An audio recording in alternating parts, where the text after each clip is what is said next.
আজকে যারা মাঠকে প্রকম্পিত করছেন তাদের কাছে আমাদের প্রশ্ন এই দীর্ঘ 17টি বছর আন্দোলন সংগ্রামের মধ্যে এই রাজপথের সমস্ত নেতাকর্মী যারা আত্মহতি দিয়েছিল তাদেরকে আপনারা কতটুকু খোঁজখবর নিয়েছেন, তাদের পরিবারের কাছে আপনারা কতবার গিয়েছেন?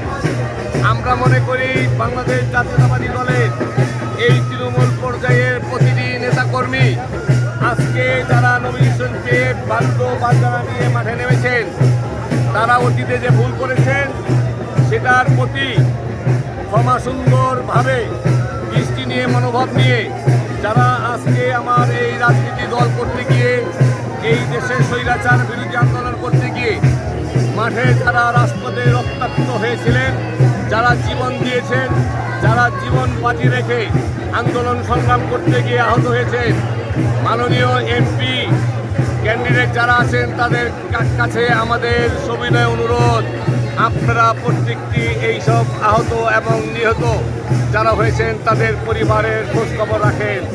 তাদেরকে যারা নিহত হচ্ছেন তাদের পরিবারকে আপনারা বিভিন্ন সুযোগ সুবিধা দেওয়ার চেষ্টা করেন। এমন যারা আহত আছেন তাদেরকে তাদের কর্মসংস্থান সহকারে তাদের পরিবারের দায়িত্ব নেন।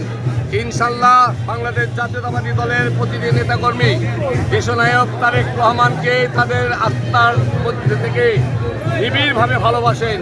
সেই আত্মার সম্পর্ক থেকে আপনাদের প্রতি দাবি, আপনারা যারা আজকেও এইসব মিছিল নিয়ে গাড়ি আসছেন তারা সেই সব আহত এবং নিহত পরিবারের কাছে অন্তত নির্বাচনের আগে তাদের কাছে গিয়ে দেখা করে তাদের পরিবারকে একটি সুন্দর সুস্থ কর্মসংস্থানের ব্যবস্থা করে দেন।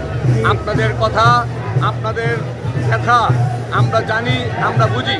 ইনশাল্লাহ আপনাদেরকে জয় করে, ধানের শীষকে জয় করে আগামী দিনের নির্বাচনে বাংলাদেশে একটি জাতীয়তাবাদী শক্তি, জাতীয়তাবাদী দলের ক্ষমতা অধিষ্ঠিত হবে এই আশা ব্যক্ত করছি। আসসালামু আলাইকুম ওয়া রাহমাতুল্লাহ।